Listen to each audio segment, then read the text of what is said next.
আচ্ছা, আমরা অষ্টম শ্রেণীর তড়িৎ বিশ্লেষণ কোর্স সম্বন্ধে এখন জানবো এবং এই পরীক্ষণটাও করবো।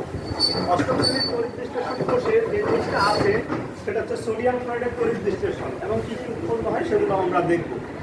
আচ্ছা, তড়িৎ বিশ্লেষণে যে জিনিসটা লাগে সেটা হচ্ছে আমার একটা কেমিক্যাল লাগে। তড়িৎ বিশ্লেষণ জিনিসটা কি? তড়িৎ বিশ্লেষণ মিন্স হচ্ছে একটা কেমিক্যাল দিয়ে সেটাকে আমি বিশ্লেষিত করে কিছু নতুন নতুন পদার্থ পাবো, সেটা হচ্ছে তড়িৎ বিশ্লেষণ। বিশ্লেষণ করবো কি দিয়ে?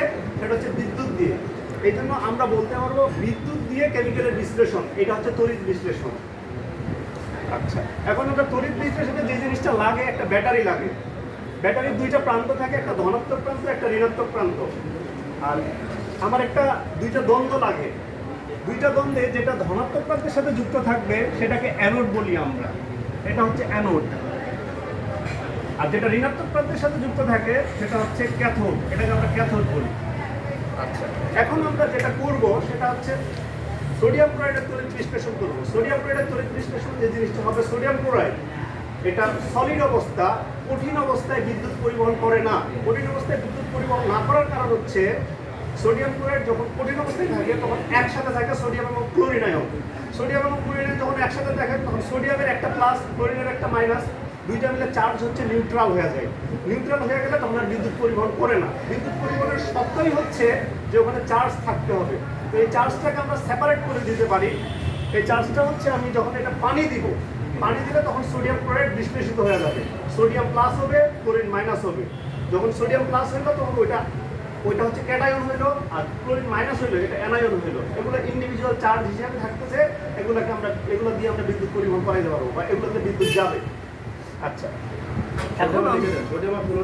এখন এখানে আমি পানিতে দ্রবীভূত করেছি সোডিয়াম প্লাস, ক্লোরিন মাইনাস। আচ্ছা, আপনারা দেখেন একটা জিনিস যে এটা হচ্ছে পজিটিভ চার্জ। পজিটিভ চার্জ ব্যাটারির পজিটিভ চার্জের সাথে অ্যানোড যুক্ত আছে, আর এটা হচ্ছে নেগেটিভ চার্জ, ব্যাটারির নেগেটিভ চার্জের সাথে ক্যাথোড যুক্ত আছে। এখন নরমালি যে পজিটিভ চার্জ বিকর্ষণ করবে আর নেগেটিভ চার্জ বিকর্ষণ করবে, তাহলে আকর্ষণ করবে কে? Positive charge, negative charge. তাহলে এইখানে ব্যাটারির পজিটিভ প্রান্তের সাথে যেটা যুক্ত আছে এটা অ্যানোড, অ্যানোডের কাছে কি আসবে? তাহলে নেগেটিভ চার্জ হচ্ছে আমার ক্লোরিন।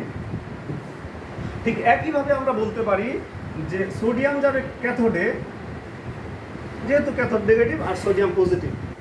আচ্ছা, এটা এসে এখানে কি হবে? ক্লোরিন মাইনাস লিখলাম আমি। ক্লোরিনটা ইলেকট্রন ছেড়ে দিবে, ছেড়ে দিয়ে ক্লোরিন হলো।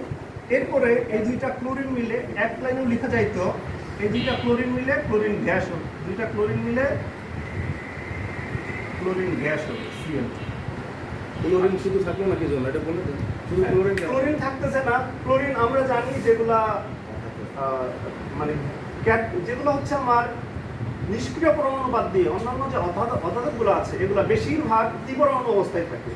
দুইটা পরমাণু অবস্থায় থাকে, তারপরে দ্বিপরমাণু অবস্থাটাকে আমরা অণু বলি। আচ্ছা, এই বিক্রিয়াটা মানে আমরা টোটালি বুঝেছি। এটা তাহলে কোথাকার বিক্রিয়া? এটা হচ্ছে অ্যানোডের বিক্রিয়া। অ্যানোডে ইলেকট্রন ছেড়ে দেয়, তাই এটাকে আমরা জারণ বিক্রিয়াও বলি। অ্যানোডে মনে রাখবেন, অ্যানোডে সবসময় জারণ বিক্রিয়া ঘটে। এটা হচ্ছে অ্যানোডে বিক্রিয়া। আচ্ছা, আমরা এখন ক্যাথোডে বিক্রিয়াটা দেখবো। ক্যাথোডে হচ্ছে সোডিয়াম প্লাস আছে। এই সোডিয়াম প্লাসটা কোন দিকে যাবে? ঋণাত্মকের দিকে যাবে, ক্যাথোডের দিকে যাবে। যখন সোডিয়াম প্লাস ক্যাথোডের দিকে যাবে তখন সোডিয়াম প্লাস এখানে যে ছাড়া ইলেকট্রনটা ছিল, যে ইলেকট্রনটা ছাড়লো, এই ইলেকট্রনটা তখন এই দিক দিয়ে এইখানে আসবে।